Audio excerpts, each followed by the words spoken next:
রাতটা একটু অন্যরকম লাগছে আজ। সবকিছু চুপচাপ। বাইরের বাতাসে যেন একটা শান্ত বিষণ্ণতা মিশে আছে। তুমি হয়তো বিছানায় শুয়ে আছো, মোবাইলটা পাশে, মনটা ক্লান্ত।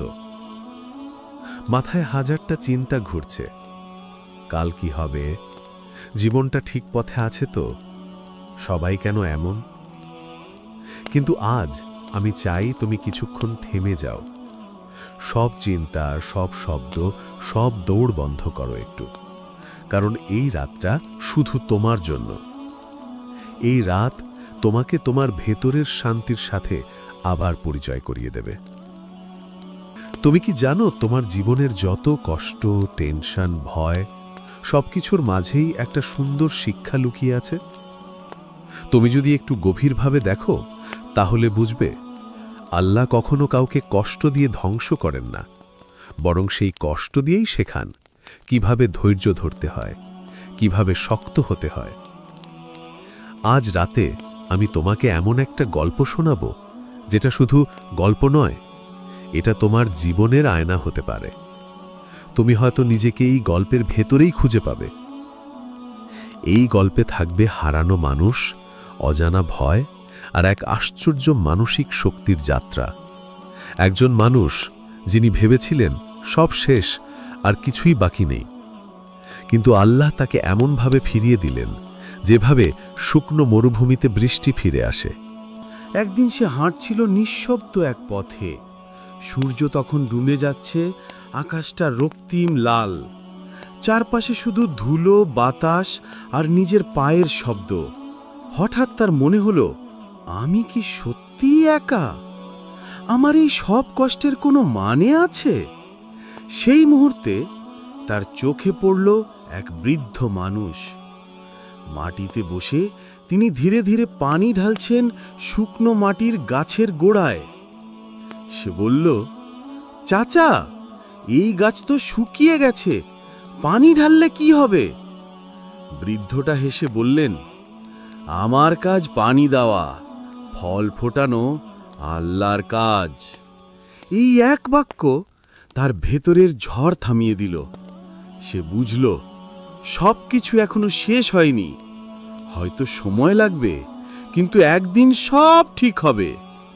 তুমি জানো, কখনো কখনো আল্লাহ তোমার জীবনে কিছু মানুষ পাঠান যারা এক বাক্যে তোমার পুরো জীবন বদলে দেয়।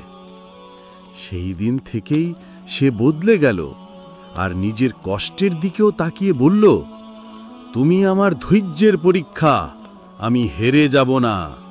দিন কেটে যাচ্ছিল ধীরে ধীরে। সে মানুষটা প্রতিদিন সকালে উঠে নামাজ পড়ত, তারপর বাইরে যেত রোজগারের সন্ধানে। কখনো কিছু মিলত, কখনো কিছুই না। তবুও সে হাল ছাড়ত না, কারণ এখন সে জানত ফল ফোটানো আল্লাহর কাজ। একদিন অনেক দিনের চেষ্টার পর সে একটা ছোট কাজ পেল। এক দোকানের সামনে ঝাড়ু দেওয়া, পানি আনা। খুব সাধারণ একটা কাজ, কিন্তু তার চোখে সেটা ছিল রহমতের দরজা। লোকজন হাসত, বলতো, এই তুমি তো আগে ভালো চাকরি করতা, এখন এমন কাজ করছো? সে মৃদু হাসত, বলতো, আল্লাহ যখন দেন, যেভাবেই দিন, আমি কৃতজ্ঞ। রাতে যখন সে ঘরে ফিরত, তার চা ঠান্ডা হয়ে যেত, কিন্তু তার মনটা গরম থাকত আল্লাহর জিকিরে, শুকরিয়ায়। একদিন বিকেলে যখন সূর্যটা ডুবছিল, সেই একই রাস্তা ধরে হাঁটছিল সে, যেখানে একসময় বৃদ্ধ মানুষটির সঙ্গে দেখা হয়েছিল। দূরে গিয়ে দেখল সেই শুকনো গাছটা এখন সবুজ হয়ে গেছে, পাতা গজিয়েছে। তার নিচে বসে আছে ছোট্ট একটা বাচ্চা, ছায়ায় খেলছে। তার চোখে পানি চলে এলো। সে নিচু স্বরে বলল, হে আল্লাহ, তুমি সত্যি কখনো বৃথা যেতে দাও না কোনো ধৈর্য। তারপর থেকে তার জীবন পাল্টে গেল। একদিন সেই দোকানের মালিকটাকে ডেকে বলল, তুমি প্রতিদিন সময় মতো আসো, পরিশ্রম করো, আমি তোমাকে দোকানের হিসাবের কাজটা দিতে চাই। সেদিন রাতে সে কেঁদে ফেলল, কারণ আল্লাহর ওয়াদা সে নিজের চোখে দেখতে পাচ্ছিল। যারা ধৈর্য ধরে আল্লাহ তাদের পুরস্কার নষ্ট করেন না। আজ বহু বছর কেটে গেছে। সে মানুষটা এখন অন্যদের শেখায়। যখন তোমার জীবনে সব বন্ধ মনে হবে, তখন বুঝে নিও আল্লাহ তোমাকে অন্য দরজা দেখাতে যাচ্ছেন। তার চোখে সব সময় এক প্রশান্ত আলো। তার মুখ দেখা যায় না, কিন্তু তার মুখের হাসি যেন বলে, আমি অপেক্ষা করেছিলাম আর আল্লাহ আমাকে ভোলেননি। শেষে সে আবার সেই পুরনো রাস্তা ধরে হাঁটে। পাশে সেই গাছ, ছায়ায় শিশুরা খেলছে, আকাশে লাল সূর্য ধীরে ধীরে ডুবছে।